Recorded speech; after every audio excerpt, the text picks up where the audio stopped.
झारखंड में 500 से अधिक अधिकारी और जवान नक्सलियों के हमले में शहीद हुए हैं।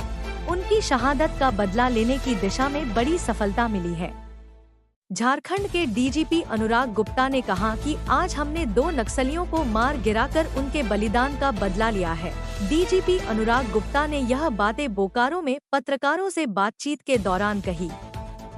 बता दें कि बोकारो जिले में सुरक्षा बलों को 15 लाख के इनामी नक्सली रणविजय महतो की पत्नी एरिया कमांडर शांति देवी और उसके दस्ते के सदस्य मनोज टुडू को मार गिराने में बड़ी सफलता मिली है। यह मुठभेड़ बोकारो पुलिस, कोबरा बटालियन और सीआरपीएफ के संयुक्त अभियान का हिस्सा थी। इस ऑपरेशन को बोकारो एसपी मनोज स्वर्गीयरी के नेतृत्व में अंजाम दिया गया था। पुलिस ने मुठभेड़ स्थल से भारी मात्रा में हथियार और गोला बारूद बरामद किया है, जिसमें एक AK-47 rifle, 2 INSAS rifle, 7.62 mm round की 162 कारतूस, 5.56 mm राउंड की 349 कारतूस, 2 AK-47 मैगजीन, 2 5.56 इंसास मैगजीन, एक 5.56 LMG मैगजीन शामिल हैं। आईजी ऑपरेशन अमोल विष्णुकांत होमकर ने जानकारी दी कि इस मुठभेड़ से पहले इनामी नक्सली रणविजय महतो को पुलिस ने गिरफ्तार किया था। रणविजय की पूछताछ में खुलासा हुआ कि उसकी पत्नी शांति देवी और अन्य नक्सली सेंट्रल जोनल कमेटी के सदस्य विवेक से मिलने के लिए जा रहे थे। डीजीपी अनुराग गुप्ता ने कहा कि झारखंड में 95% नक्सली गतिविधियां खत्म हो चुकी हैं। हम नक्सलियों को स्पष्ट संदेश देते हैं कि झारखंड की सरेंडर पॉलिसी देश की सबसे अच्छी पॉलिसी है। इसका लाभ उठाकर सरेंडर करें, वरना मारे जाएंगे। उन्होंने आगे कहा कि 31 मार्च तक झारखंड को नक्सलियों से पूरी तरह मुक्त करने का लक्ष्य है। आईजी सीआरपीएफ साकेत सिंह ने कहा कि इस सफलता के पीछे आपसी समन्वय मुख्य कारण है। डीजीपी द्वारा दिए गए लक्ष्य को पूरा करने में सभी टीम जुटी हुई है। डीजीपी ने घोषणा की कि मारे गए नक्सलियों के लिए घोषित 15 लाख रुपए की इनामी राशि पूरी टीम को जल्द सौंपी जाएगी।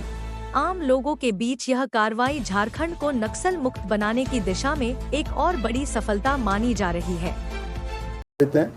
और हम लोगों ने झारखंड पुलिस में लगभग 500 जवान और अफसर गंवाए हैं इस लड़ाई में। तो झारखंड पुलिस का बहुत खून बहा है इस जीत में, इस लड़ाई में। और आज हम लोगों ने अपने कुछ साथियों की मौत का बदला भी लिया है और उग्रवाद को ख़त्म भी किया है। इसमें जो मेन आदमी जो मारा गया 15 लाख का इनामी है, जिसका नाम है सब, हाँ, वो पकड़ा गया है। और 2 अन्य व्यक्ति मारे गए हैं। एक महिला है उसमें शांति, जो कि खुद एरिया कमांडर थी, और एक दूसरा व्यक्ति है, उसका नाम है मनोज। और इसके अलावा हमारे पास में ये AK-47 रिकवर हुई है, एक राइफल रिकवर हुई है, 2 इंसास राइफल बरामद हुई है। और हमें उम्मीद है कि इस चोट के बाद, इस मार के बाद, इस लड़ाई के बाद नक्सलवाद का जो समस्या बोकारो जिला में कम से कम समाप्त हो जाएगा। हम ऐसा उम्मीद करते हैं। मतलब नक्सल फ्री जोन का जो आपका लक्ष्य है कब तक आप पूरा करेंगे? ये कोई पुल तो है नहीं, ये बिल्डिंग तो है नहीं कि कहेंगे 2 महीना में पूरी हो जाएगी। लेकिन हम लोग मानते हैं कि मार्च तक हम लोग नक्सलवाद को झारखंड से खत्म कर देंगे, ऐसा हम लोग का मानना है। ये टारगेट मैंने अपने जवानों को, अपने अधिकारियों को दिया है और हमको निरंतर सफलताएं मिल रही हैं इसमें। चाहे वो चाईबासा जिला हो, चाहे वो लातेहार हो, चाहे वो गुमला हो, चाहे वो बोकारो हो, चाहे वो गिरिडीह हो, सभी जिलों में आज जैसे सुबह में लातेहार में भी एनकाउंटर हुआ है। इसके पहले गुमला में भी एनकाउंटर हुआ है, जो झांगुर ग्रुप के साथ में, जिसमें कि 2 हथियार रिकवर हुए हैं।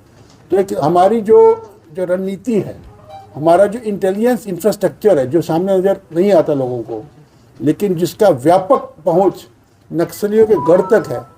हम जानते हैं कौन नक्सली कहाँ पर है, हम जानते हैं वो कहाँ छुपा हुआ है, हम जानते हैं वो क्या खाता है, हम जानते हैं वो कहाँ सोता है, हमें पता है सब।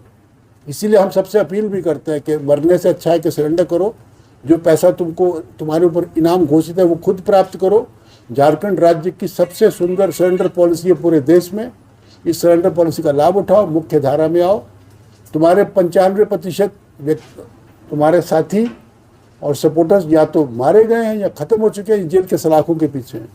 पुलिस को ये गुप्त सूचना प्राप्त हुई थी कि पारसनाथ में जो नक्सली ग्रुप है, रणविजय महतो, साहेबराम माझी और बाकी जो अन्य नक्सली है, चूंकि पारसनाथ एरिया में पुलिस की एक्टिविटी से वो अब उन्हें कोई सहारा नहीं मिल रहा था, तो वो ग्रुप वहाँ से निकला था और उनका ये था कि ये विवेक जो यहाँ पे सेंट्रल कमेटी मेंबर है, उस जो लुगु एरिया में जिसका अभी आसूचना है जिसके बारे में, उस क्षेत्र में उससे जाके मिलना था और वहाँ पे फिर इन लोगों को इनका प्लान था कि कुछ ऐसी घटनाएं कारित करे, कुछ अंजाम दे, ताकि जो है फिर से नक्सली संगठन यहाँ पे स्ट्रेंथन हो सके और उनको लेवी इत्यादि मिलना शुरू हो सके। सूचना मिली थी रणविजय के बारे में कि वो एक जगह पे है और वहाँ पे उसकी एक्टिविटी है, तो उसी पे हमारी एक टीम के द्वारा जो है उसको इंटरसेप्ट किया गया और उसको वहाँ से हिरासत में लिया गया, उससे पूछताछ की गई। तब पूछताछ में उसके द्वारा जो है ये बताया गया कि उसकी जो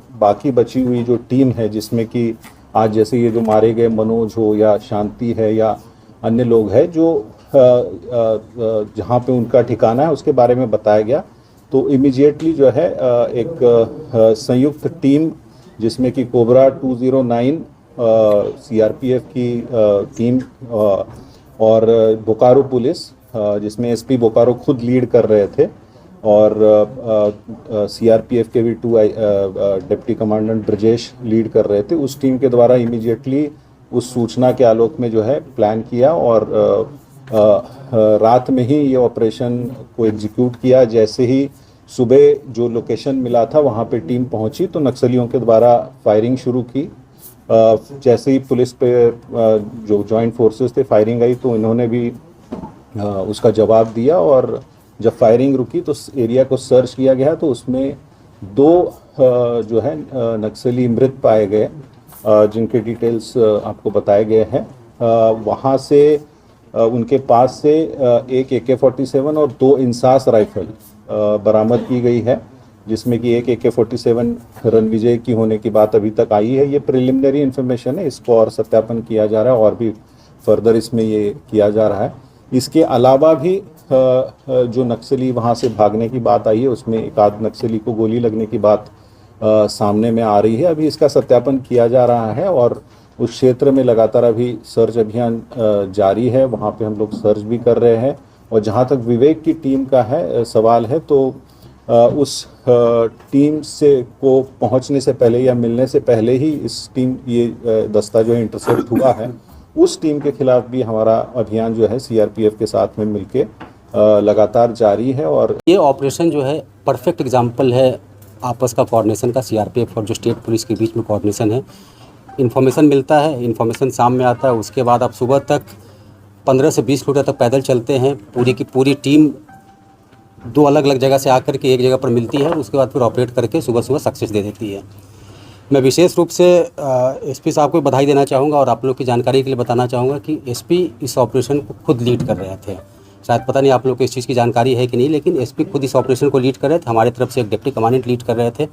तो नॉर्मली जब भी एसपी लीड कर रहे थे उनका चॉइस होता है, तो एसपी की तरफ से एक अच्छी इनिशिएटिव है और मुझे लगता है कि पूरे के पूरे जिला बल को का तो मनोबल बढ़ता ही है साथ में, लेकिन जब इस तरह से ऑपरेशन होता है जिसमें अच्छे कोऑर्डिनेशन हो और एसपी खुद लीड लेकर के आगे बढ़ती है तो सीआरपीएफ का भी मनोबल बढ़ता है। तो हम लोग बिल्कुल स्टेट पुलिस के साथ हैं। कहीं पिछले 15 साल से यहाँ पर सब लोग साथ में काम कर रहे हैं, कहीं आज तक कभी भी कोई भी कोऑर्डिनेशन का इशू नहीं आया और हम लोग जैसा डीजी सर का टारगेट दिया गया है हम लोग अपनी तरफ से पूरी कोशिश करेंगे पूरा का पूरा टारगेट अचीव करने का।